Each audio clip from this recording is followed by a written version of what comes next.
13. Advance with a sense of purpose. The law of aimlessness. Unlike animals, with their instincts to guide them past dangers, we humans have to rely upon our conscious decisions. We do the best we can when it comes to our career path and handling the inevitable setbacks in life. But in the back of our minds, we can sense an overall lack of direction, as we are pulled this way and that way by our moods and by the opinions of others. How did we end up in this job, in this place? Such drifting can lead to dead ends. The way to avoid such a fate is to develop a sense of purpose, discovering our calling in life, and using such knowledge to guide us in our decisions. We come to know ourselves more deeply, our tastes and inclinations. We trust ourselves, knowing which battles and detours to avoid. Even our moments of doubt, even our failures have a purpose to toughen us up. With such energy and direction, our actions have unstoppable force. The voice. Growing up in a staunchly middle-class black neighborhood in Atlanta, Georgia, Martin Luther King Jr., 1929 to 1968, had a pleasant and carefree childhood. His father, Martin Sr., was the pastor of the large and thriving Ebenezer Baptist Church in Atlanta, so the Kings were relatively well off. His parents were loving and devoted to their children. Home life was stable and comfortable and included grandmother King, who doted on young Martin Jr. He had a wide circle of friends. The few encounters he had with racism outside the neighborhood marred this idyllic childhood but left him relatively unscathed. Martin Jr., however, was exceptionally sensitive to the feelings of those around him, and as he got older, he sensed something from his father that began to trigger some inner tension and discomfort. His father was a strict disciplinarian who set solid boundaries of behavior for the three King children. When Martin Jr. misbehaved in any way, his father whipped him, telling the boy this was the only way to turn him into a real man. The whippings continued until he was 15. Once his father caught Martin Jr. at a church social dancing with a girl, and his scolding of the boy in front of his friends was so vehement, Martin Jr. strove to never repeat the experience by causing his father's displeasure. But none of this discipline came with the slightest hint of hostility. Martin Sr.'s affection for his son was too real and palpable for the boy to feel anything but guilt for disappointing him. And such feelings of guilt were all the more stressful for Martin Jr. because of the high hopes the father placed on his son. As a boy, Martin Jr. displayed an unusual way with words. He could talk his friends into almost anything, and his eloquence was quite precocious. He was certainly bright. A plan formed in Martin Sr.'s mind that his elder son would follow in his father's footsteps, attending Morehouse College in Atlanta, becoming ordained as a minister, serving as co-pastor at Ebenezer, and then eventually inheriting the father's position, just as Martin Sr. had inherited it from his father-in-law. Sometimes the father shared this plan, but more than anything else, the boy could feel the weight of his father's expectations in the prideful way he looked at him and treated him, and it made him anxious. He deeply admired his father. He was a man of very high principle. But Martin Jr. could not avoid sensing the growing differences between them in taste and temperament. The son was more easygoing. He loved attending parties, wearing nice clothes, dating girls, and dancing. As he got older, he developed a pronounced serious and introspective side and was drawn to books and learning. It was almost as if there were two people inside of him, one social, the other solitary and reflective. His father, on the other hand, was not complicated at all. When it came to religion, Martin Jr. had his doubts. His father's faith was strong but simple. He was a fundamentalist who believed in a literal interpretation of the Bible. His sermons were aimed at the emotions of his parishioners, and they responded in kind. Martin Jr., on the other hand, had a cool temperament. He was rational and practical. His father seemed more concerned with helping people in the afterlife, whereas the son was more interested in life on earth and how it could be improved and enjoyed. The thought of becoming a minister intensified these inner conflicts. At times he could imagine himself following his father's career path. As someone deeply sensitive to any form of suffering or injustice, serving as a minister could be the perfect way to channel his desire to help people. But could he be a minister with such tenuous religious faith? He hated any kind of confrontation with his father, with whom it was impossible to argue. He developed the strategy of always saying yes to whatever his father said. His way of dealing with the tension inside him was to postpone any decision that might cause a rift. And so, when he graduated from high school at the age of 15, he decided to attend Morehouse, delighting his father. But in his mind, he had a plan. He would study everything that interested him and decide on his own the path he would take. In the first few months, he thought of a career in medicine, then sociology, then law. He kept changing his mind about a major, excited by all the subjects now open to him. He took a class in Bible studies, and he was pleasantly surprised at the profound, earthy wisdom in the book. There were professors at Morehouse who approached Christianity from a very intellectual angle, and he found this quite appealing. By his last year at Morehouse, he had changed his mind yet again. He would become ordained as a minister, and he would enroll at Crozer Theological Seminary, located in Pennsylvania, for a divinity degree. Now his father was quite ecstatic. He understood it was best to let Martin Jr. explore religion on his own, as long as he ended up at Ebenezer. At Crozer, Martin Jr. discovered a whole other side to Christianity, one that emphasized social commitment and political activism. He read all of the major philosophers, devoured the works of Karl Marx, and became fascinated with the story of Mahatma Gandhi. Finding the life of an academic a pleasant one, he decided to continue his studies at Boston University, where he gained a reputation among his professors as a brilliant scholar in the making. But as he prepared to graduate in 1954 from Boston University with a PhD in systematic theology, he could no longer postpone the inevitable. His father had lined up for him an irresistible offer, a position as co-pastor at Ebenezer and a part-time teaching position at Morehouse, where he could continue the academic studies he loved. Martin had recently married, and his wife Coretta wanted them to stay in the North, where life would be easier than in the troubled South. He could get a teaching job at almost any university he wanted. It was tempting to fall for either option, Ebenezer or teaching at a northern university. They would certainly lead to a comfortable life. In the past few months, however, he had had a different vision of his future. He could not rationally explain where this came from, but it was clear to him he would return to the South, where he felt a primal connection to his roots. He would become the minister of a large congregation in a good-sized city, a place where he could help people, serve the community, and make a practical difference. But it would not be in Atlanta, as his father had planned. He was not destined to be a professor or merely a preacher molded by his father. He would have to resist the easy path. And this vision had become too strong for him to deny it. Any longer he would have to displease his father, breaking the news as gently as possible. Several months before graduating, he heard of an opening at Dexter Avenue Baptist Church in Montgomery, Alabama. He visited the church and gave a sermon there, impressing the church's leaders. He found the congregation at Dexter more solemn and thoughtful than at Ebenezer, which suited his own temperament. Coretta tried to dissuade him from such a choice. She had grown up not far from Montgomery, and she knew how fiercely segregated the city was, and the many ugly tensions below the surface. Martin would encounter there a virulent racism he had never experienced in his relatively sheltered life. To Martin Sr., Dexter and Montgomery spelled trouble. He added his voice to Coretta's. But when Dexter offered Martin Jr. the job, he did not experience his usual ambivalence and need to think things over. For some reason, he felt certain about the choice. It seemed fateful and right. Established at Dexter, Martin Jr. worked hard at imposing his authority.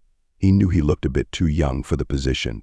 He devoted a great deal of time and effort to his sermons. Preaching became his passion, and he soon gained a reputation as the most formidable preacher in the area. But unlike many other pastors, his sermons were full of ideas, inspired by all of the books he had read. He managed to make these ideas relevant to the day-to-day lives of his congregation. The key theme he had begun to develop was the power of love to transform people, a power that was desperately underused in the world, and that blacks would have to adopt in relation to their white oppressors in order to change things. He became active in the local chapter of the NAACP. But when he was offered the position of president of the chapter, he turned it down. Coretta had just given birth to their first child, and his responsibilities as a father and as a minister were great enough. He would remain very active in local politics, but his duty was to his church and family. He reveled in the simple and satisfying life he was now leading. His congregation adored him. In early December of 1955, Dr. King, as he was now known, watched with great interest as a protest movement began to take shape in Montgomery. An older black woman named Rosa Parks had refused to give up her seat on the bus to a white man, as prescribed by the local law for segregated buses. Parks, an active member of the local NAACP chapter, had spent years fuming at this treatment of black people and at the abusive behavior of bus drivers. Finally, she had had enough. For her defiance of the law, she was arrested. This served as a catalyst for activists in Montgomery, and they decided upon a one-day boycott of Montgomery buses to show their solidarity. Soon the boycott stretched into a week, then several weeks as organizers managed to create a substitute system of transportation. One of the organizers of the boycott, E.D. Nixon, asked King to take a leading role in the movement, but he was reluctant. He had so little time to spare from his congregation work, he would do what he could to lend his support. As the boycott gained momentum, it became clear to its leaders that the local chapter of the NAACP was not big enough to handle it. They decided they would form a new organization to be called the Montgomery Improvement Association.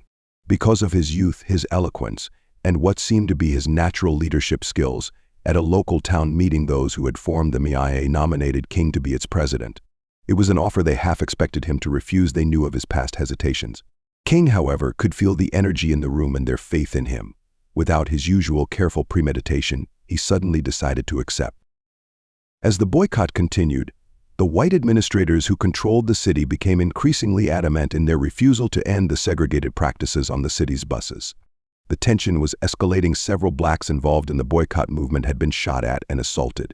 In the speeches he now delivered to large crowds at the MIA meetings, King developed his theme of nonviolent resistance, invoking the name of Gandhi. They would defeat the other side through peaceful protests and justified boycotts. They would take the campaign further, aiming at complete integration in Montgomery's public places. Now the local authorities saw King as a dangerous man, an interloper from outside the state. They initiated a whispering campaign, inventing all sorts of rumors to be spread about King's youthful indiscretions, insinuating he was a communist. Almost every night he received phone calls threatening his life and that of his family, and such threats were not to be taken lightly in Montgomery. A normally reserved man, he did not like all of the attention from the press, which had now become national. There was so much bickering within the MIA leadership, and the whites in power were so devilishly tricky. It was all so much more than he had bargained for when he had decided to become the MIA leader. Several weeks after assuming the leadership position, King was arrested while driving, ostensibly for speeding, and placed in a cell full of the most hardened criminals. Once bail was posted, a trial was set for 2 days later, and who could guess what trumped-up charges they might come up with? The night before his trial, he received yet another phone call. "Nigger, we are tired of you and your mess now. And if you aren't out of this town in 3 days, we're going to blow your brains out and blow up your house." Something in the tone of the caller's voice sent chills down his spine. This seemed more than just a threat. He tried to sleep that night but couldn't, the man's voice on the phone call replaying in his mind. He went into the kitchen to make some coffee and calm himself down. He was shaking. He was losing his nerve and his confidence. Couldn't he just find a way to gracefully bow out of his leadership position and return to the comfortable life of being just a minister? As he examined himself and contemplated his past, he realized that up until these weeks he had never really known true adversity. His life had been relatively easy and happy. His parents had given him everything. He had not known what it was like to feel such intense anxiety. And as he went deeper with these thoughts, he realized that he had simply inherited religion from his father. He had never personally communicated with God or felt his presence from within. He thought of his newborn daughter and the wife he loved. He couldn't take much more of this. He couldn't call his father for advice or solace. It was well past midnight. He felt a wave of panic. Suddenly it came to him. There was only one way out of this crisis. He bowed over the cup of coffee and prayed with a sense of urgency he had never felt before. "Lord, I must confess that I'm weak now. I'm faltering. I'm losing my courage. And I can't let the people see me like this, because if they see me weak and losing my courage, they will begin to get weak." At that moment, clear as could be, he heard a voice from within. Martin Luther, stand up for righteousness. Stand up for justice. Stand up for truth. And lo, I will be with you, even until the end of the world. The voice, that of the Lord, he felt sure promised to never leave him, to come back to him when he needed it. Almost immediately he felt a sense of tremendous relief. The burden of his doubts and anxiety lifted from his shoulders. He could not help but cry. Several nights later, while King was attending an MIA meeting, his house was bombed. By sheer luck, his wife and daughter were unharmed. When informed of what had happened, he remained calm. He felt that nothing could rattle him now. Addressing an angry crowd of black supporters who had congregated outside his home, he said, We are not advocating violence. We want to love our enemies. I want you to love our enemies. Be good to them. Love them and let them know you love them." After the bombing, his father pleaded with him to return with his family to Atlanta, but with Coretta's support, he refused to leave. Over the following months, there would be many challenges as he struggled to keep the boycott alive and maintain the pressure on the local government. Finally, toward the end of 1956, the Supreme Court affirmed a lower court decision ending bus segregation in Montgomery. On the morning of December 18th, King was the first passenger to board the bus and sit wherever he liked. It was a great victory. Now came national attention and fame, and with it endless new problems and headaches. The death threats continued. The older black leaders in the MIA and the NAACP came to resent the attention he now received. The infighting and the clash of egos became almost intolerable. King decided to start a new organization, to be called the Southern Christian Leadership Conference, its purpose to take the movement beyond Montgomery. For King, however, the infighting and envy only followed him. In 1959, he returned to his hometown to serve as co-pastor at Ebenezer, and to lead various select campaigns from the headquarters in Atlanta. For some in the movement, he was too charismatic, too domineering, and his campaigns too ambitious. For others, he was too weak, too willing to compromise with white authorities. The criticism from both sides was relentless, but what added most of all to King's burdens was the slippery and infuriating tactics of the whites in power, who had no intention of accepting any substantial changes in segregation laws or in practices that discouraged blacks from registering to vote. They negotiated with King and agreed to compromises. Then, as soon as the boycotts and sit-ins stopped, they found all kinds of loopholes in the agreements and backtracked. In one campaign King led in Albany, Georgia, to desegregate the city, the mayor and police chief made a show of exaggerated calmness, making it seem as if King and the Squawk were the unreasonable group, just stirring up trouble from the outside. The campaign in Albany was largely a failure, and it left King depressed and exhausted. It was now the pattern in his life that in such moments he yearned for the simpler, easier days of the past, his happy childhood, his pleasant years at the university, the first year and a half at Dexter. Perhaps he should retire from the leadership role and devote his time to preaching, writing, and lecturing. Such thoughts tugged him at him with greater frequency. Then, toward the end of 1962, he received yet another request for his services. Fred Shuttlesworth, one of the leading black activists in Birmingham, Alabama, begged King and the Squawk to help him in his efforts to desegregate stores in the downtown area. Birmingham was one of the most fiercely segregated cities in the country. Rather than comply with federal laws to desegregate public places, such as swimming pools, they merely closed them down. Any form of protest against the segregation practices was met with powerful violence and terrorism.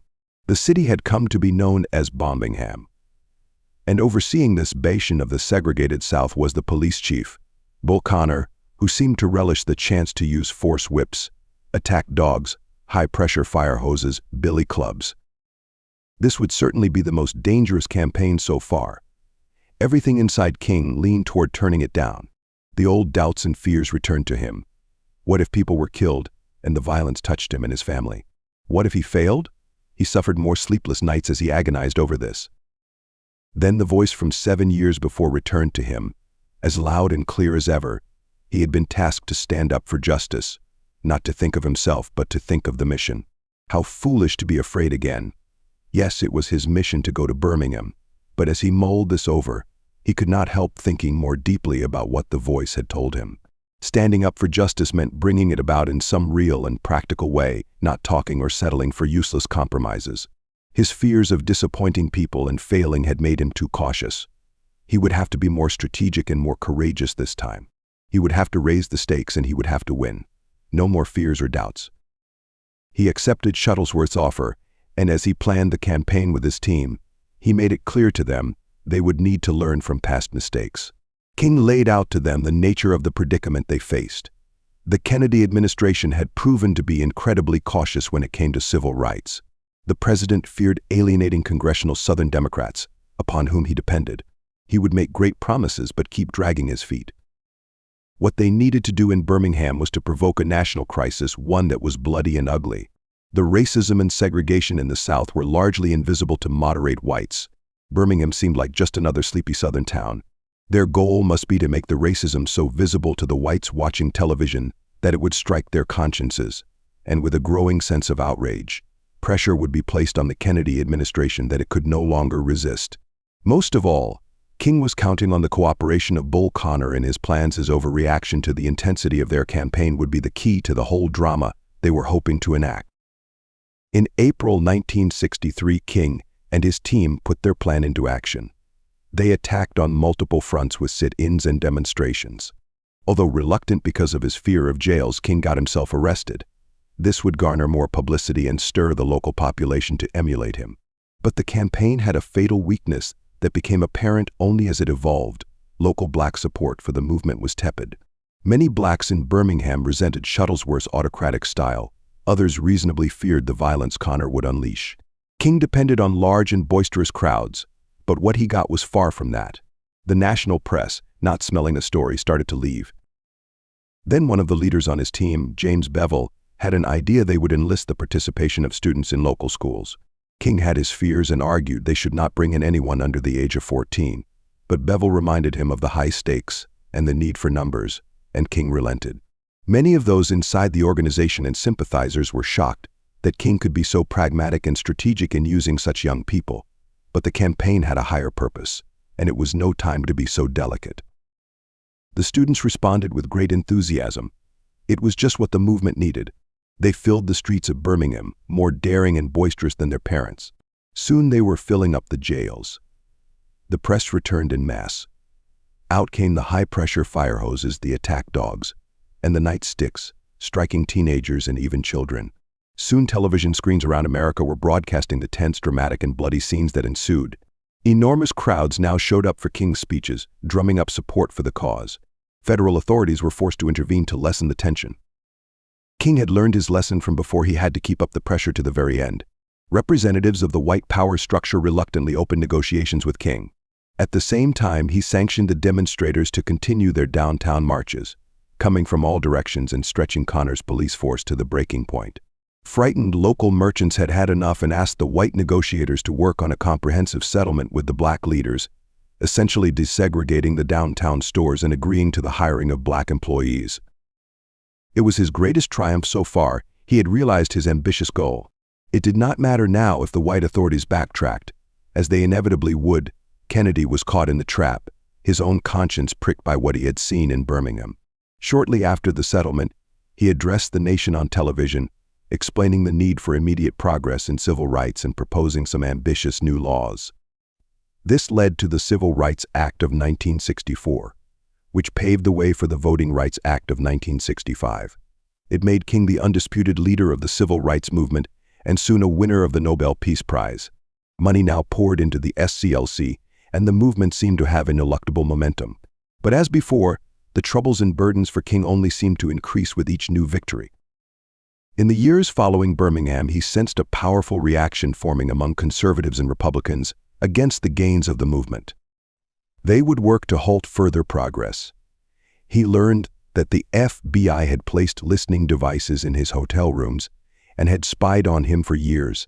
They were now leaking stories and rumors to various newspapers. He watched as America descended into cycles of violence, starting with the assassination of Kennedy. He saw a new generation of black activists emerge under the banner of black power, and they criticized his adherence to nonviolence as weak and antiquated. When King moved the campaign to Chicago to try to stop discriminatory housing practices there, he brokered a settlement with local authorities, but black activists around the country harshly criticized him. He had settled for far too little. Shortly after this, an audience at a Chicago Baptist church loudly booed him, drowning out his talk with chants of black power. He grew depressed and despondent. In early 1965, he saw images of the Vietnam War in a magazine, and it sickened him. Something was deeply wrong with America. That summer he toured the Watts neighborhood in Los Angeles after the violent riots that had scorched the area. The sight of so much poverty and devastation overwhelmed him. Here in the heart of one of the most affluent cities in America, the center of the fantasy industry, was an enormous neighborhood where large numbers of people lived in poverty and felt no hope for the future. And they were largely invisible. America had a cancer in its system: extreme inequalities in wealth and the willingness to spend vast sums of money on an absurd war, while blacks in inner cities were left to rot and riot. His depression now mixed with growing anger. In his conversations with friends, people noticed a new edge to him. In one retreat with his staff, he said, "All too many people have seen power and love as polar opposites. Power without love is reckless, and love without power is sentimental." At another retreat, he talked of new tactics. He would never abandon nonviolence as the means, but the civil disobedience campaign would have to be altered and intensified. Nonviolence must mature to a new level, mass civil disobedience. There must be more than a statement to the larger society. There must be a force that interrupts its functioning at some key point. The movement was not about integrating blacks into the values of American society, but about actively altering those values at their root. He would add to the civil rights movement the need to address poverty in inner cities and to protest the Vietnam War. On April 4, 1967, he expressed this widening of the struggle in a speech that got lots of attention, almost all negative. Even his most ardent supporters criticized it, including the Vietnam War would only alienate the public from the cause of civil rights, they said. It would anger the Johnson administration, whose support they depended upon. It was not part of his mandate to speak so broadly. He had never felt so alone, so attacked by his many critics.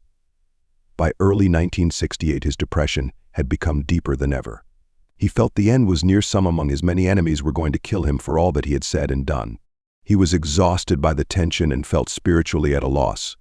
In March of that year, a pastor in Memphis, Tennessee, invited King to his city, hoping he could help support a strike by black sanitation workers who had been treated horribly. There had been marches, boycotts, and protests, and the police had responded brutally. The situation was explosive. King put them off. He felt depleted. But as so often happened in these circumstances, he realized it was his duty to do what he could. And so he agreed. On March 18th, he addressed an enormous crowd in Memphis, and their enthusiastic response cheered him up. He heard that voice once again supporting and urging him forward. Memphis would have to be a key part of his mission. For the next few weeks, he kept returning to Memphis to lend his support and assistance against the fierce resistance of the local authorities. On Wednesday evening, April 4th, he addressed another crowd. "We got some difficult days ahead. But it really doesn't matter with me now because I've been to the mountaintop. Like anybody, I would like to live a long life, but I'm not concerned about that now. I just want to do God's will. And He's allowed me to go up to the mountain, and I've looked over, and I've seen the promised land. I may not get there with you, but I want you to know tonight that we as a people will get to the promised land." The speech left him revitalized and in a good mood. The next day, he expressed some concern about an upcoming march that could turn violent, but said fear should not stop them from proceeding. "I'd rather be dead than afraid," he told an aide. That evening, he dressed and prepared for a dinner at a restaurant with his aides. And running late, he finally appeared on the balcony outside his motel room when a rifle shot rang out and a single bullet pierced his neck. He died within an hour. Interpretation: Martin Luther King Jr. was a complex man with several sides to his character. There was the pleasure-loving king, who loved nice clothes, food, dances, women, and mischievous behavior. There was the practical king, always wanting to solve people's problems and think things through thoroughly. There was the sensitive, introspective king, a side that increasingly inclined him toward spiritual pursuits. These sides were often in conflict from within as he succumbed to passing moods. This was what often caused him to agonize over decisions. Associates would often be troubled by how deeply he considered his options and how often he doubted himself, imagining that he was not worthy of the role that he had been called upon to play. His relationship to his father reflected this complexity. On the one hand, he truly loved and respected him, enough to consider becoming a minister and emulating his style of leadership. On the other hand, he became aware from a very early age of the dangers that would ensue if he allowed himself to be overwhelmed by his father's dominating presence. His younger brother, A.D. King, lacked such awareness, a fact that caused him much pain in his life. A.D. became a minister, but he never could assert his independence. His career was erratic as he moved from one church to another. He developed an alcohol problem, and later in life revealed a definite self-destructive streak that troubled his older brother. A.D. lived in their father's shadow. Something from deep within Martin Jr. impelled him to create some distance and autonomy. This meant not mindlessly rebelling against his father, which in the end would simply have revealed how defined he had been by him in reverse. It meant understanding the differences between them and using these differences as levers to create space. It meant taking the best from his father, his discipline, his high sense of principle, his caring nature. And it meant going his own way when something from deep within urged him to do so. He taught himself to listen to such intuitions, which led to his decision to begin his public career in Montgomery and to accept the MIA leadership position. In such moments, it was as if he could foresee his destiny and drop his habit of overthinking things. Then, a few weeks after becoming the MIA leader, as he began to feel the increasing tension that went with the position, the many sides of his character suddenly took over and led to an inner crisis. There was the self-doubting king, the fearful king, the practical king frustrated by the endless obstacles and infighting, the king who yearned for a simpler and more pleasant life. This inner conflict paralyzed him, and as all of that reached a peak the night he entered his kitchen, suddenly those inclinations and intuitions that had guided him before in his life transformed into an actual voice, the voice of God, clarifying his destiny and offering continual support. He could hear this voice so clearly from within that it would echo and reverberate throughout his life. From then on, in conversations and speeches, he would continually refer to this voice that now guided him. And with this voice, the doubts, fears, and debilitating inner conflicts would disappear. He could feel integrated on a whole new level. Certainly the moods and anxieties would return, but so would the voice, making his mission clear to him. People were often surprised, and sometimes perturbed, by how strategic he had become as his leadership role expanded to a national level. During and after every civil rights campaign, he would conduct deep analysis of the actions and reactions of the other side, learning lessons and honing tactics. For some, this did not square with his position as a spiritual leader. For instance, his decision to use children and teenagers in Birmingham as a means to fill the city jails. Ministers were not supposed to think like that, but to King, such pragmatism was intimately connected to his mission. To merely inspire people with speeches was sentimental, and he hated that. To not think deeply about results was to merely seek attention for appearing righteous, and to gratify the ego. He wanted to effect change, to dramatically and palpably alter the conditions of blacks in the South. And so he came to understand that the game was about gaining leverage against the whites in power, who resisted change at every step. He had to use sit-ins and boycotts to maximize the pain they felt, even during the negotiating process. He had to maximize the attention from the press and bring into the living rooms of white America the ugly reality of life in the South for blacks. His strategic objective was their conscience. He had to keep the movement unified in the face of the increasing desire for violence among younger blacks. And as the voice reminded him of his ultimate purpose, to stand up for and bring about real justice, he naturally felt compelled to widen the struggle into a mass civil disobedience campaign. In a sense, King would serve as the voice for Black America, assuming a role similar to that of the voice that had guided him.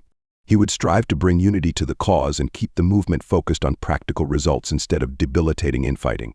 His bouts of depression, which became more intense in the later years, stemmed from his deep sensitivity not only to the people around him, the envy and continual criticisms he faced, but to the zeitgeist. Before others did, he sensed the mood in America, the grim reality of the war in Vietnam, the despair in the inner cities, the restlessness of the young, and their hunger to escape reality through drugs, the cowardice of the political leadership.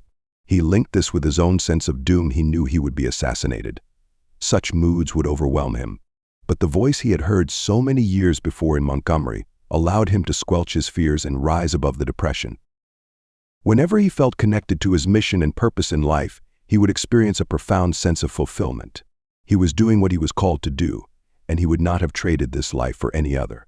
In his last days, the connection grew deeper. He would bring change to the people of Memphis, but his fate would cut this short. Understand, in many ways, the dilemma that King faced is the dilemma that all of us face in life, because of a profound element in human nature. We are all complex. We like to present a front to the world that is consistent and mature, but we know inside that we are subject to many different moods and wear many different faces, depending on circumstances. We can be practical, social, introspective, irrational, depending on the mood of the moment. And this inner chaos actually causes us pain. We lack a sense of cohesion and direction in life. We could choose any number of paths depending on our shifting emotions which pull us this way and that. Why go here instead of there? We wander through life, never quite reaching the goals that we feel are so important to us or realizing our potential. The moments in which we feel clarity and purpose are fleeting. To soothe the pain from our aimlessness, we might enmesh ourselves in various addictions, pursue new forms of pleasure, or give ourselves over to some cause that interests us for a few months or weeks. The only solution to the dilemma is King's solution to find a higher sense of purpose, a mission that will provide us our own direction, not that of our parents, friends, or peers. This mission is intimately connected to our individuality, to what makes us unique. As King expressed it, we have a responsibility to set out to discover what we are made for, to discover our life's work, to discover what we are called to do. And after we discover that, we should set out to do it with all the strength and all of the power that we can muster.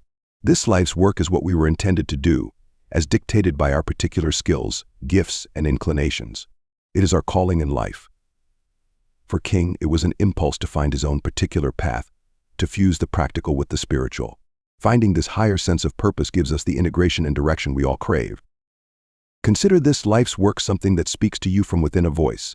This voice will often warn you when you are getting involved in unnecessary entanglements or when you are about to follow career paths that are unsuited to your character, by the uneasiness that you feel. It directs you toward activities and goals that mesh with your nature. When you are listening to it, you feel like you have greater clarity and wholeness. If you listen closely enough, it will direct you toward your particular destiny. It can be seen as something spiritual or something personal or both. It is not the voice of your ego which wants attention and quick gratification, something that further divides you from within. Rather, it absorbs you in your work and what you have to do. It is sometimes hard to hear, as your head is full of the voices of others telling you what you should and should not do. Hearing it involves introspection, effort, and practice. When you follow its guidance, positive things tend to happen. You have the inner strength to do what you must and not be swayed by other people who have their own agendas. Hearing this voice will connect you to your larger goals and help you avoid detours. It will make you more strategic, focused, and adaptive. Once you hear it and understand your purpose, there will be no going back. Your course has been set, and deviating from it will cause anxiety and pain. He who has a why to live can bear with almost anyhow. Friedrich Nietzsche. Keys to human nature. In the world today, we humans face a particular predicament. As soon as our schooling ends, we suddenly find ourselves thrown into the work world, where people can be ruthless and the competition is fierce.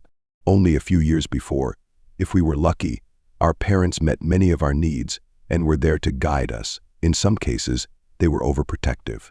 Now we find ourselves on our own, with little or no life experience to rely upon. We have to make decisions and choices that will affect our entire future. In the not-so-distant past, people's career and life choices were somewhat limited. They would settle into the particular jobs or roles available to them and stay there for decades. Certain older figures, mentors, family members, religious leaders could offer some direction if needed. But such stability and help is hard to find today, as the world changes ever more quickly. Everyone is caught up in the harsh struggle to make it. People have never been so preoccupied with their own needs and agendas. The advice of our parents might be totally antiquated in this new order. Facing this unprecedented state of affairs, we tend to react in one of two ways. Some of us, excited by all the changes, actually embrace this new order. We are young and full of energy. The smorgasbord of opportunities offered by the digital world dazzles us. We can experiment, try many different jobs, have many different relationships and adventures. Commitments to a single career or person feel like unnecessary restrictions on this freedom. Obeying orders and listening to authority figures is old-fashioned. Better to explore, have fun, and be open. A time will come when we will figure out what exactly to do with our lives. In the meantime, maintaining the freedom to do as we wish and go where we please becomes our main motivation. Some of us, however, react the opposite way. Frightened of the chaos, we quickly opt for a career that is practical and lucrative, hopefully related to some of our interests, but not necessarily. We settle on an intimate relationship. We may even continue to cling to our parents. What motivates us is to somehow establish the stability that is so hard to find in this world. Both paths, however, tend to lead to some problems further down the road. In the first case, trying so many things out, we never really develop solid skills in one particular area. We find it hard to focus on a specific activity for too long because we are so used to flitting around and distracting ourselves, which makes it doubly hard to learn new skills if we want to. Because of this, our career possibilities begin to narrow. We become trapped into moving from one job to another. We might now want a relationship that lasts, but we haven't developed the tolerance for compromise, and we cannot help but bristle at the restrictions to our freedom that a lasting relationship will represent. Although we might not like to admit it to ourselves, our freedom can begin to wear on us. In the second case, the career we committed to in our 20s might begin to feel a bit lifeless in our 30s. We chose it for practical purposes, and it has little connection to what actually interests us in life. It begins to feel like just a job. Our minds disengage from the work, and now that smorgasbord of opportunities in the modern world begins to tempt us as we reach midlife, perhaps we need some new, exciting career or relationship or adventure. In either case, we do what we can to manage our frustrations. But as the years go by, we start to experience bouts of pain that we cannot deny or repress. We are generally unaware of the source of our discomfort, the lack of purpose and true direction in our lives. This pain comes in several forms. We feel increasingly bored. Not really engaged in our work, we turn to various distractions to occupy our restless minds. But by the law of diminishing returns, we need to continually find new and stronger forms of diversion, the latest trend in entertainment, travel to an exotic location, a new guru or cause to follow, hobbies that are taken up and abandoned quickly, addictions of all kinds. Only when we are alone or in down moments do we actually experience the chronic boredom that motivates many of our actions and eats away at us. We feel increasingly insecure. We all have dreams and a sense of our own potential. If we have wandered aimlessly through life or gone astray, we begin to become aware of the discrepancy between our dreams and reality. We have no solid accomplishments. We feel envious of those who do. Our ego becomes brittle, placing us in a trap. We are too fragile to take criticism. Learning requires an admission that we don't know things and need to improve, but we feel too insecure to admit this, and so our ideas become set and our skills stagnate. We cover this up with an air of certainty and strong opinions or moral superiority, but the underlying insecurity cannot be shaken. We often feel anxious and stressed but are never quite certain as to why. Life involves inevitable obstacles and difficulties, but we have spent much of our time trying to avoid anything painful. Perhaps we didn't take on responsibilities that would open us to failure. We steered clear of tough choices in stressful situations. But then they crop up in the present. We are forced to finish something by a deadline, or we suddenly become ambitious and want to realize a dream of ours. We have not learned in the past how to handle such situations, and the anxiety and stress overwhelm us. Our avoidance leads to a low-grade, continual anxiety. And finally, we feel depressed. All of us want to believe that there is some purpose and meaning to our life, that we are connected to something larger than ourselves. We want to feel some weight and significance to what we have done. Without that conviction, we experience an emptiness and depression that we will ascribe to other factors. Understand, this feeling of being lost and confused is not anyone's fault. It is a natural reaction to having been born into times of great change and chaos. The old support systems of the past religions, universal causes to believe in, social cohesion have mostly disappeared, at least in the Western world. Disappearing also are the elaborate conventions, rules, and taboos that once channeled behavior. We are all cast adrift, and it is no wonder that so many people lose themselves in addictions and depression. The problem here is simple. By our nature, we humans crave a sense of direction. Other living organisms rely upon elaborate instincts to guide and determine their behavior. We have come to depend upon our consciousness, but the human mind is a bottomless pit. It provides us with endless mental spaces to explore. Our imagination can take us anywhere and conjure up anything. At any moment, we could choose to go in 100 different directions. Without belief systems or conventions in place, we seem to have no obvious compass points to guide our behavior and decisions, and this can be maddening. Fortunately, there is one way out of this predicament, and it is by nature available to each and every one of us. There is no need to look for gurus or to grow nostalgic for the past and its certainties. A compass and guidance system does exist. It comes from looking for and discovering the individual purpose to our lives. It is the path taken by the greatest achievers and contributors to the advancement of human culture, and we only have to see the path to take it. Here's how it works. Each human individual is radically unique. This uniqueness is inscribed in us in three ways: the one-of-a-kind configuration of our DNA, the particular way our brains are wired, and our experiences as we go through life, experiences that are unlike any others. Consider this uniqueness as a seed that is planted at birth with potential growth, and this uniqueness has a purpose. In nature, in a thriving ecosystem, we can observe a high level of diversity among species. With these diverse species operating in a balance, the system is rich and feeds off itself, creating newer species and more interrelationships. Ecosystems with little diversity are rather barren, and their health is much more tenuous. We humans operate in our own cultural ecosystem. Throughout history, we can see that the healthiest and most celebrated cultures have been the ones that encouraged and exploited the greatest internal diversity among individuals: ancient Athens, the Chinese Sung dynasty, the Italian Renaissance, the 1920s in the Western world, to name a few. These were periods of tremendous creativity, high points in history. We can contrast this with the conformity and cultural sterility in dictatorships. By bringing our uniqueness to flower in the course of our life, through our particular skills and the specific nature of our work, we contribute our share to this needed diversity. This uniqueness actually transcends our individual existence. It is stamped upon us by nature itself. How can we explain why we are drawn to music, or to helping other people, or to particular forms of knowledge?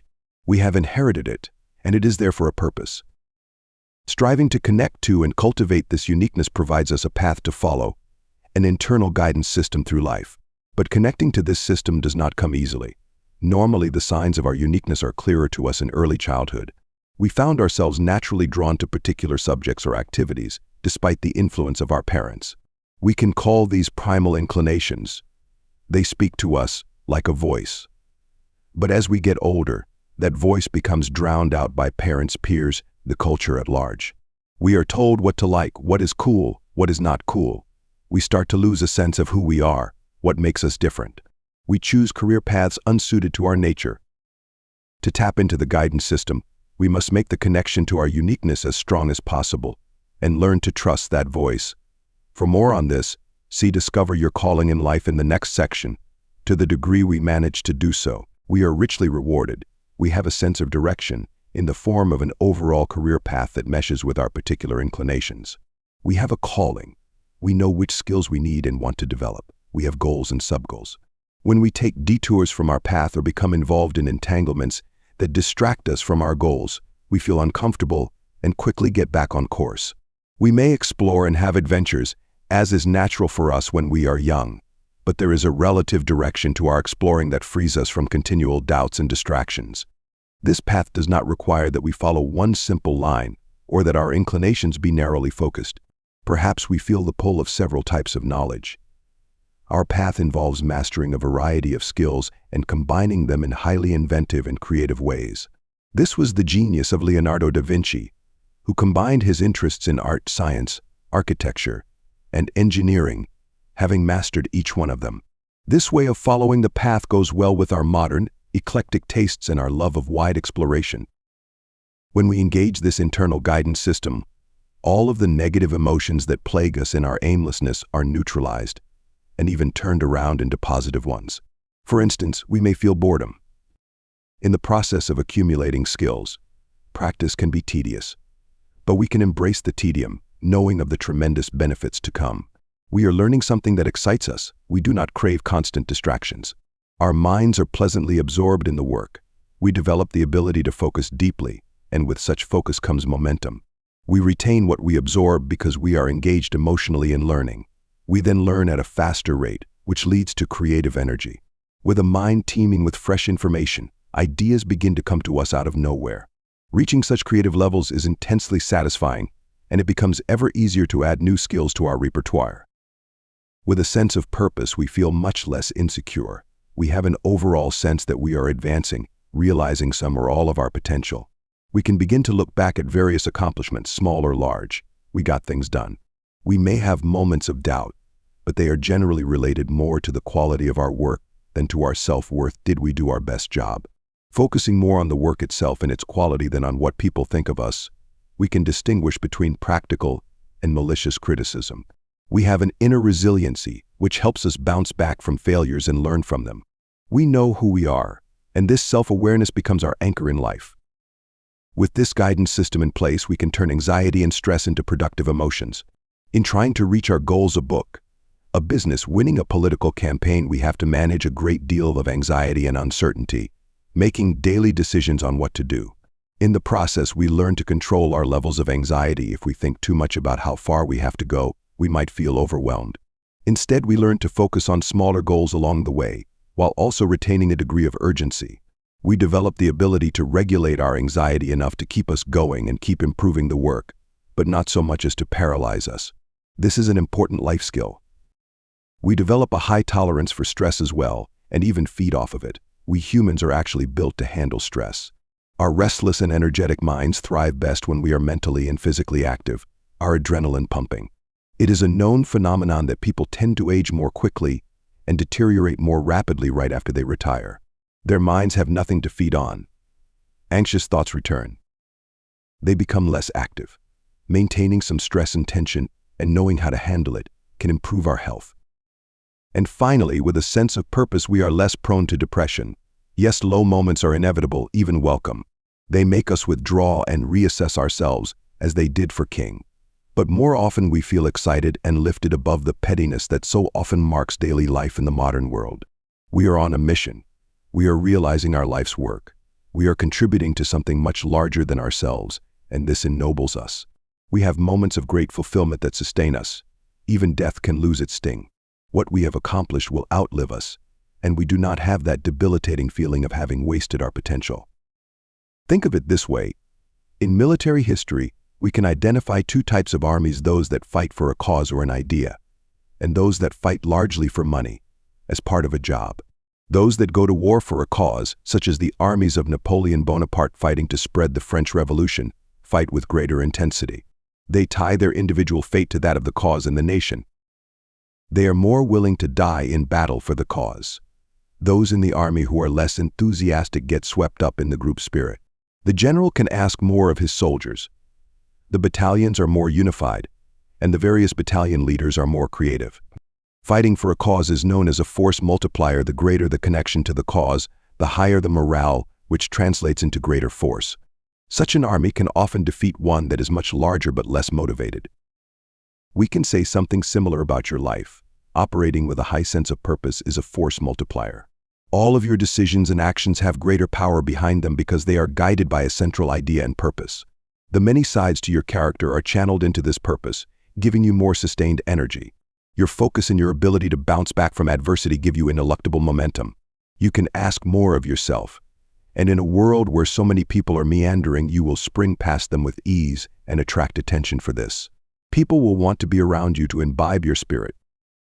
Your task as a student of human nature is twofold. First, you must become aware of the primary role that a sense of purpose plays in human life. By our nature, the need for purpose has a gravitational pull to it that no one can resist. Look at the people around you and gauge. What is guiding their behavior, seeing patterns in their choices? Is the freedom to do what they please their primary motivation? Are they mostly after pleasure, money, attention, power for its own sake, or a cause to join? These are what we shall call false purposes, and they lead to obsessive behavior and various dead ends. For more on false purposes, see the last section of this chapter. Once you identify people as motivated by a false purpose, you should avoid hiring or working with them, as they will tend to draw you downward with their unproductive energy. You will also notice some people who are struggling to find their purpose in the form of their calling in life. Perhaps you can help them, or you can help each other. And finally, you may recognize a few people who have a relatively high sense of purpose. This could be someone young who seems destined for greatness.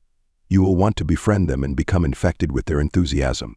Others will be older, with a string of accomplishments to their name. You will want to associate with them in any way possible. They will draw you upward. Your second task is to find your sense of purpose and elevate it by making the connection to it as deep as possible. See the next section for more on this. If you are young, use what you find to give an overall framework to your restless energy. Explore the world freely, accumulate adventures, but all within a certain framework. Most important, accumulate skills. If you are older and have gone astray, take the skills you have acquired and find ways to gently channel them in the direction that will eventually mesh with your inclinations and spirit. Avoid sudden and drastic career changes that are impractical. Keep in mind that your contribution to the culture can come in many forms. You don't have to become an entrepreneur or figure largely on the world stage. You can do just as well operating as one person in a group or organization, as long as you retain a strong point of view that is your own and use this to gently exert your influence. Your path can involve physical labor and craft. You take pride in the excellence of the work, leaving your particular stamp on the quality. It can be raising a family in the best way possible. No calling is superior to another. What matters is that it be tied to a personal need and inclination, and that your energy move you toward improvement and continual learning from experience. In any event, you will want to go as far as you can in cultivating your uniqueness and the originality that goes with it. In a world full of people who seem largely interchangeable, you cannot be replaced. You are one of a kind. Your combination of skills and experience is not replicable. That represents true freedom and the ultimate power we humans can possess. Strategies for developing a high sense of purpose. Once you commit yourself to developing or strengthening your sense of purpose, then the hard work begins. You will face many enemies and obstacles impeding your progress, the distracting voices of others who instill doubts about your calling and your uniqueness, your own boredom and frustrations with the work itself and your slow progress, the lack of trustworthy criticism from people to help you, the levels of anxiety you must manage, and finally the burnout that often accompanies focused labor over long periods.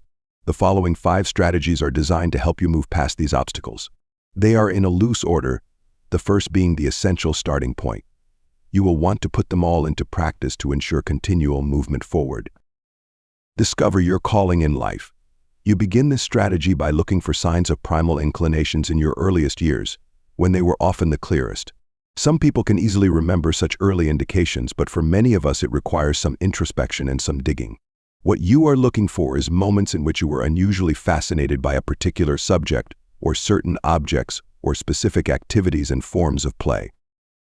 The great 19th and early 20th century scientist Marie Curie could distinctly recall the moment when she was 4 years old and entered her father's office, suddenly mesmerized by the sight of all sorts of tubes and measuring devices for various chemistry experiments placed behind a polished glass case.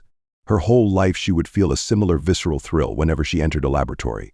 For Anton Chekhov, it was attending his first play in a theater as a boy in his small town. The whole atmosphere of make-believe thrilled him. For Steve Jobs, it was passing an electronics store as a child and seeing the wondrous gadgets in the window, marveling at their design and complexity. For Tiger Woods, it was at the age of 2, watching his father hit golf balls into a net in the garage and being unable to contain his excitement and desire to imitate him. For the writer Jean-Paul Sartre, it was a childhood fascination with printed words on a page and the possible magical meanings each word possessed. These moments of visceral attraction occurred suddenly and without any prodding from parents or friends. It would be hard to put into words why they occurred. They are signs of something beyond our personal control. The actress Ingrid Bergman expressed it best when talking of the fascination she had with performing in front of her father's movie camera at a very early age. "I didn't choose acting. It chose me." Sometimes these moments can come when we are older, as when Martin Luther King Jr. realized his mission in life as he got pulled into the Montgomery bus boycott. And sometimes they can occur while observing other people who are masters in their field. As a young man, the future Japanese film director Akira Kurosawa felt particularly aimless. He tried painting, then apprenticed as an assistant director on films, a job he hated. He was ready to quit when he got assigned to work for the director Kojiro Yamamoto in 1936. Watching this great master at work, suddenly his eyes were opened to the magical possibilities of film, and he realized his calling. As he later described this, it was like the wind in a mountain pass blowing across my face. By this I mean that wonderfully refreshing wind you feel after a painfully hard climb. The breath of that wind tells you you are reaching the pass. Then you stand in the pass and look down over the panorama as it opens up. When I stood behind Yama-san in his director's chair next to the camera, I felt my heart swell with that same feeling, I've made it at last. As another sign, examine moments in your life when certain tasks or activities felt natural and easy to you, similar to swimming with a current. In performing such activities, you have a greater tolerance for the tedium of practicing. People's criticisms don't discourage you so easily. You want to learn. You can contrast this with other subjects or tasks that you find deeply boring and unfulfilling, which frustrate you. Related to this, you will want to figure out the particular form of intelligence that your brain is wired for. In his book Frames of Mind, the psychologist Howard Gardner lists certain forms of intelligence for which people usually have one particular gift or affinity. This could be mathematics and logic, physical activity, words, images, or music. We could also add to this social intelligence a superior sensitivity to people. When you are engaged in the activity that feels right, it will correspond to that form of intelligence for which your brain is most suited. From these various factors, you should be able to spot the outline of your calling. In essence, in going through this process, you are discovering yourself, what makes you different, what predates the opinions of others. You are reacquainting yourself with your natural likes and dislikes. Later in life, we often lose contact with our own preferences for things, deeply influenced by what others are doing and by the culture. You are subtracting such external influences. The deeper you make this connection to your calling, the more you will be able to resist the bad ideas of others. You will engage that internal guidance system, put some time into the process, working with a journal if necessary. You are developing the habit of assessing and listening to yourself so that you can continually monitor your progress and adjust this calling to the various stages in your life. If you are young and just starting out in your career, you will want to explore a relatively wide field related to your inclinations. For instance, if your affinity is words and writing, try all the different types of writing until you hit upon the right fit. If you are older and have more experience, you will want to take the skills you have already developed and find a way to adapt them more in the direction of your true calling. Remember that the calling could be combining several fields that fascinate you. For jobs, it was the intersection of technology and design. Keep the process open-ended. Your experience will instruct you as to the way. Do not try to bypass the work of discovering your calling or imagine that it will simply come to you naturally. Although it may come to a few people early in life or in a lightning bolt moment, for most of us it requires continual introspection and effort. Experimenting with the skills and options related to your personality and inclinations is not only the single most essential step in developing a high sense of purpose, it is perhaps the most important step in life in general. Knowing in a deep way who you are, your uniqueness will make it that much easier to avoid all of the other pitfalls of human nature. Use resistance and negative spurs. The key to success in any field is first developing skills in various areas, which you can later combine in unique and creative ways. But the process of doing so can be tedious and painful as you become aware of your limitations and relative lack of skill. Most people, consciously or unconsciously, seek to avoid tedium, pain, and any form of adversity. They try to put themselves in places where they will face less criticism and minimize their chances of failure. You must choose to move in the opposite direction. You want to embrace negative experiences, limitations, and even pain as the perfect means of building up your skill levels and sharpening your sense of purpose. When it comes to exercise, you understand the importance of manageable levels of pain and discomfort because they later yield strength, stamina, and other positive sensations.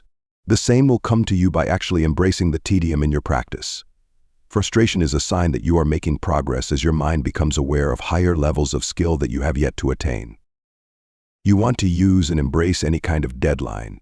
If you give yourself a year to finish a project or start up a business, you will generally take a year or more. If you give yourself 3 months, you will finish it that much sooner, and the concentrated energy with which you work will raise your skill level and make the end result that much better. If necessary, manufacture reasonably tight deadlines to intensify your sense of purpose. Thomas Edison knew he could take far too long to realize his inventions, and so he developed the habit of talking about their future greatness to journalists, overselling his ideas. With publicity, he would now be put in the position of having to make it happen, and relatively soon, or be ridiculed. He would now have to rise to the occasion, and he almost always did. The great 18th century Zen master Hakuin took this further. He became greatly frustrated by the particular koans, paradoxical anecdotes designed to spark enlightenment, presented to him by his master. His lack of progress made him feel desperate, so he told himself in all seriousness, "If I fail to master one of these koans in 7 days, I will kill myself." This worked for him and kept on working for him until he attained total enlightenment. As you progress on your path, you will be subject to more and more of people's criticisms. Some of them might be constructive and worth paying attention to, but many of them come from envy. You can recognize the latter by the person's emotional tone in expressing their negative opinions. They go a little too far, speak with a bit too much vehemence. They make it personal, instilling doubts about your overall ability. emphasizing your personality more than the work. They lack specific details about what and how to improve. Once recognized, the trick is not to internalize these criticisms in any form. Becoming defensive is a sign they have gotten to you. Instead, use their negative opinions to motivate you and add to your sense of purpose. Absorb purposeful energy. We humans are extremely susceptible to the moods and energy of other people. For this reason, you want to avoid too much contact with those who have a low or false sense of purpose. On the other hand, you always want to try to find and associate with those who have a high sense of purpose. This could be the perfect mentor or teacher or partner on a project. Such people will tend to bring out the best in you, and you will find it easier and even refreshing to receive their criticisms. This was the strategy that brought Coco Chanel, see Chapter 5, so much power. She began life from a position of great weakness, an orphan with little or no resources in life. She realized in her early 20s that her calling was to design clothes and to start her own apparel line. She desperately needed guidance, however, particularly when it came to the business side. She looked for people who could help her find her way. At the age of 25, she met the perfect target, a wealthy older English businessman named Arthur Boy Capil. She was attracted to his ambition, his well-rounded experience, his knowledge of the arts, and his ruthless practicality. She latched onto him with great vehemence. He was able to instill in her the confidence that she could become a famous designer. He taught her about business in general. He offered her tough criticisms that she could accept because of her deep respect for him. He helped guide her in her first important decisions in setting up her business. From him, she developed a very honed sense of purpose that she retained her entire life. Without his influence, her path would have been too confusing and difficult. Later in life, she kept returning to this strategy. She found other men and women who had skills she lacked or needed to strengthen social graciousness, marketing, a nose for cultural trends, and developed relationships that allowed her to learn from them. In this case, you want to find people who are pragmatic and not merely those who are charismatic or visionaries. You want their practical advice and to absorb their spirit of getting things done. If possible, collect around you a group of people from different fields, as friends or associates, who have similar energy. You will help elevate one another's sense of purpose. Do not settle for virtual associations or mentors. They will not have the same effect. Create a ladder of descending goals. Operating with long-term goals will bring you tremendous clarity and resolve. These goals, a project or business to create, for instance, can be relatively ambitious enough to bring out the best in you. The problem, however, is that they will also tend to generate anxiety as you look at all you have to do to reach them from the present vantage point.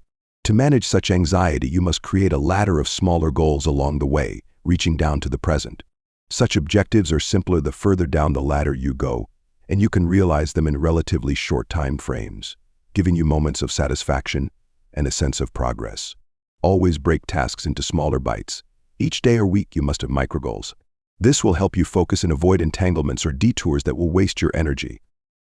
At the same time, you want to continually remind yourself of the larger goal to avoid losing track of it or getting too mired in details. Periodically return to your original vision and imagine the immense satisfaction you will have when it comes to fruition. This will give you clarity and inspire you forward. You will also want a degree of flexibility built into the process.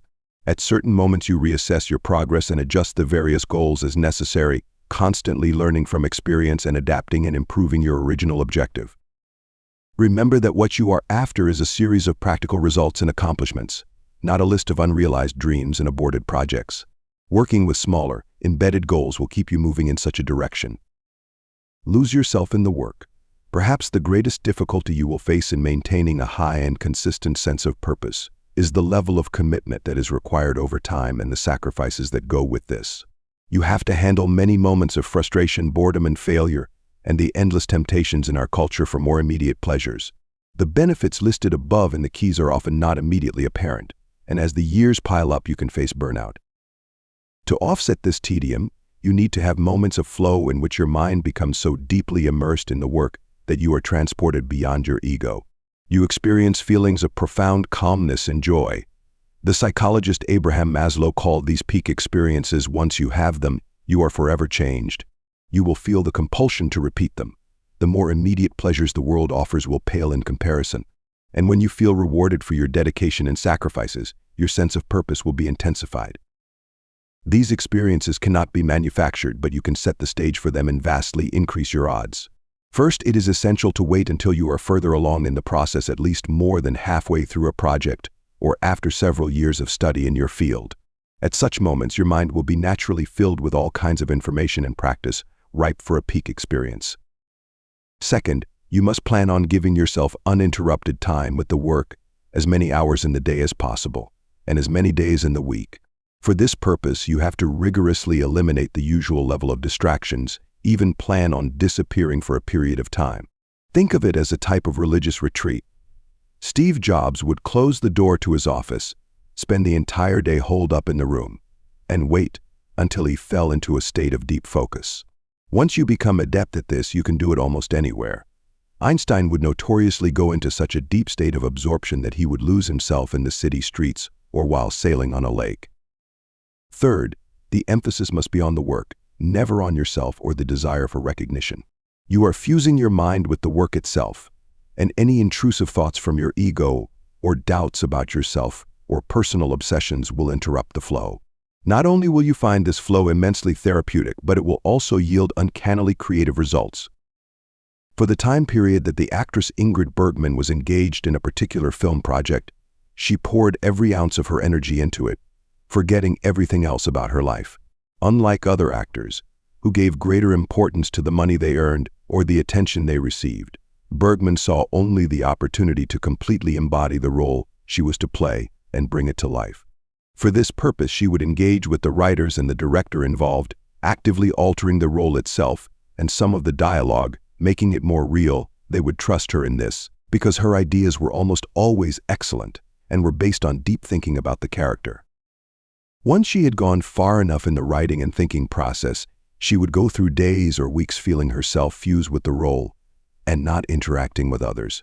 In doing so, she could forget about all the pain in her life, the loss of her parents when she was young, her abusive husband. These were the moments of genuine joy in her life, and she translated such peak experiences to the screen. Audiences could sense something profoundly realistic in her performances, and they identified unusually intensely with the character she played. Knowing she would periodically have such experiences and the results that went with them kept her moving past the pain and sacrifices that she demanded of herself. Look at this as a form of religious devotion to your life's work. Such devotion will eventually yield moments of union with the work itself, and a type of ecstasy that is impossible to verbalize until you have experienced it. The lure of false purposes. The gravitational pull we feel toward finding a purpose comes from two elements in human nature. First, unable to rely on instincts as other animals do, we require some means of having a sense of direction, a way to guide and restrict our behavior. Second, we humans are aware of our puniness as individuals in a world with billions of others in a vast universe. We are aware of our mortality and how we will eventually be swallowed up in the eternity of time. We need to feel larger than just the individuals we are and connected to something that transcends us. Human nature being what it is, however, many people seek to create purpose and a feeling of transcendence on the cheap, to find it in the easiest and most accessible way, with the least amount of effort. Such people give themselves over to false purposes, those that merely supply the illusion of purpose and transcendence. We can contrast them with real purposes in the following way. The real purpose comes from within. It is an idea, a calling, a sense of mission that we feel personally and intimately connected to. It is our own. We may have been inspired by others, but nobody imposed it upon us, and nobody can take it away. If we are religious, we don't merely accept the orthodoxy, we go through rigorous introspection and make our belief inward, true to ourselves. False purposes come from external sources, belief systems that we swallow whole, conformity to what other people are doing. The real purpose leads us upward, to a more human level. We improve our skills and sharpen our minds, we realize our potential and contribute to society. False purposes lead downward, to the animal side of our nature, to addictions, loss of mental powers, mindless conformity, and cynicism. It is critical that we become aware of these false forms of purpose. Inevitably, all of us at some point in our lives fall for them because they are so easy, popular, and cheap. If we can eliminate the impulse toward these lower forms, we will naturally gravitate toward the higher, in our unavoidable search for meaning and purpose. Here are 5 of the most common forms of false purposes that have appealed to humans since the beginning of civilization. The pursuit of pleasure. For many of us, work is just an irritating necessity of life. What really motivates us is avoiding pain and finding as much pleasure as possible in our time outside work. The pleasures we pursue can take various forms: sex, stimulants, entertainment, eating, shopping, gambling, technological fads, games of all sorts. No matter the objects of the pursuit, they tend to lead to a dynamic of diminishing returns. The moments of pleasure we get tend to get duller through repetition. We need either more and more of the same or constantly new diversions. Our need often turns into an addiction, and with the dependency comes a diminishing of health and mental powers. We become possessed by the objects we crave and lose ourselves. Under the influence of drugs or alcohol, for instance, we can temporarily feel transported beyond the banality of our lives. This form of false purpose is very common in the world today, largely because of the cornucopia of distractions we can choose from. But it goes against a basic element of human nature. To have deeper levels of pleasure, we have to learn to limit ourselves. Reading a variety of books for entertainment, in rapid succession, leads to a diminishing sense of satisfaction with each book. Our minds are overwhelmed and overstimulated, and we must reach for a new one right away. Reading one excellent book and absorbing ourselves in it has a relaxing and uplifting effect as we discover hidden riches within it. In the moments when we are not reading, we think of the book again and again. All of us require pleasurable moments outside work, ways to relieve our tension. But when we operate with a sense of purpose, we know the value of limiting ourselves, opting for depth of experience rather than overstimulation. Causes in cults. People have a profound need to believe in something, and in the absence of great unifying belief systems, this void is easily filled by all kinds of microcauses in cults. We notice that such groups tend not to last very long. Within 10 years, they already seem passe. During their brief existence, their adherents will substitute extreme conviction and hyperbelief for a clear vision of what they are after. For this purpose, enemies are quickly found and are said to be the source of all that is wrong in the world. Such groups become the means for people to vent their personal frustrations, envy, and hatred. They also get to feel superior as part of some clique with special access to the truth. We can recognize a microcause or cult by the vagueness of what its disciples want. They cannot describe the kind of world or society they desire in concrete, practical terms. Much of their raison d'etre revolves around negative definitions. Get rid of these people or those practices and the world will become a paradise. They have no sense of strategy or defined ways of reaching their nebulous goals, which is a clear sign that their group is merely about the release of emotions. Often such groups will depend on large public gatherings in which people can become intoxicated by numbers and shared feelings. Wily rulers throughout history have used this to great effect. People in a crowd are highly suggestible. Through short, simple phrases, with lots of repetition, they can be made to chant back slogans and swallow the most absurd and irrational ideas. In a crowd, people can feel relieved of any personal responsibility, which can lead to violence. They feel transported beyond themselves and not so puny, but such enlargement is an illusion.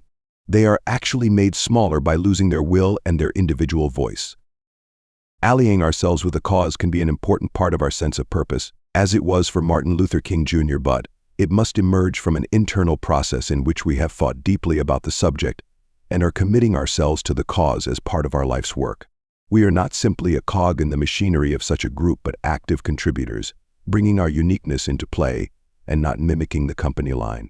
We are not joining out of a need to gratify our ego or to vent ugly emotions, but rather out of a hunger for justice and truth that springs from deep within our own sense of purpose. Money and success. For many people, the pursuit of money and status can supply them with plenty of motivation and focus.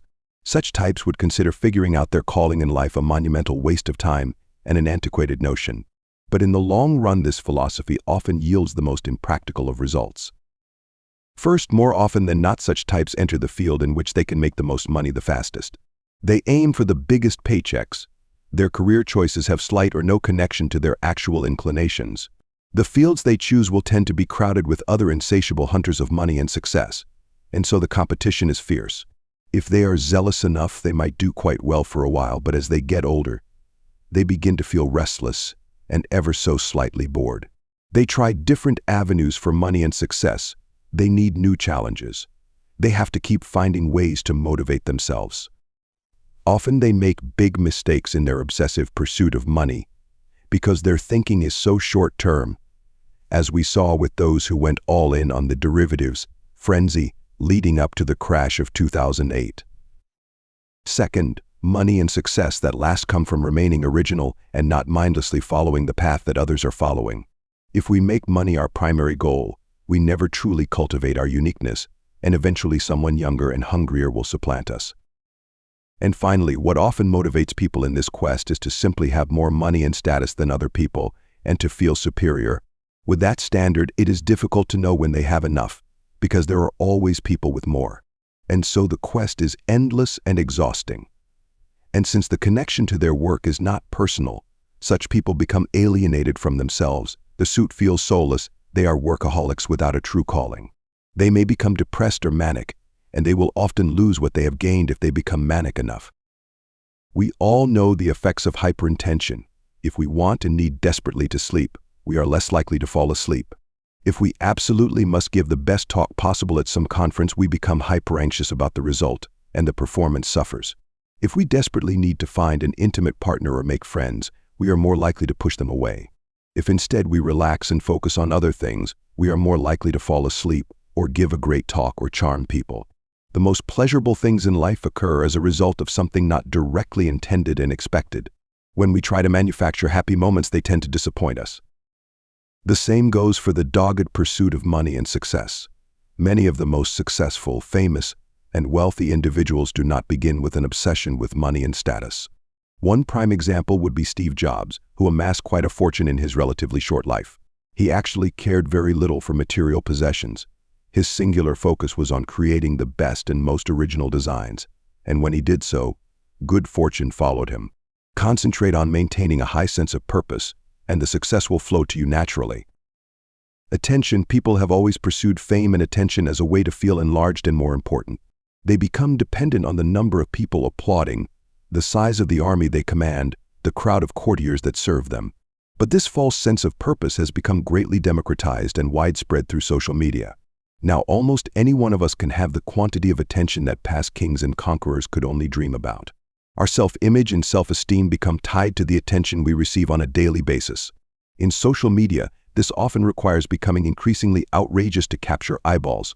It is an exhausting and alienating quest, as we become more of a clown than anything else. And each moment that the attention ebbs ever so slightly, a gnawing pain eats away at us. Are we losing it? Who is siphoning off the flow of attention that was ours? As with money and success, we have a much greater chance of attracting attention by developing a high sense of purpose and creating work that will naturally draw people to it. When the attention is unexpected, as with the success we suddenly have, it is all the more pleasurable. Cynicism. According to Friedrich Nietzsche, man would rather have the void as purpose than be void of purpose. Cynicism, the feeling that there is no purpose or meaning in life, is what we shall call having the void as purpose. In the world today, with growing disenchantment with politics and the belief systems of the past, this form of the false purpose is becoming increasingly common. Such cynicism involves some or all of the following beliefs: life is absurd, meaningless, and random. Standards of truth, excellence, or meaning are completely old-fashioned. Everything is relative. People's judgments are simply interpretations of the world, none better than another. All politicians are corrupt, so it's not really worth it to get involved. Better to abstain or choose a leader who will deliberately tear it all down. People who are successful get there through gaming the system. Any form of authority should be naturally mistrusted. Look behind people's motives and you will see that they are selfish. Reality is quite brutal and ugly. Better to accept this and be skeptical.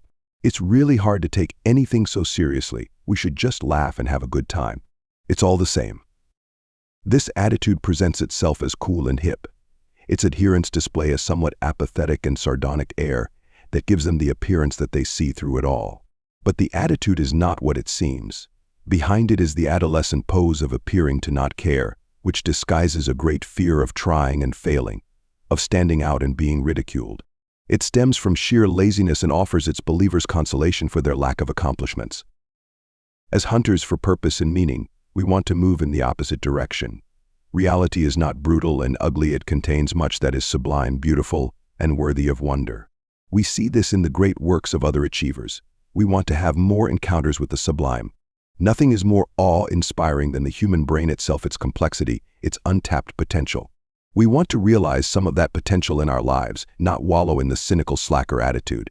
We see a purpose behind everything that we experience and see.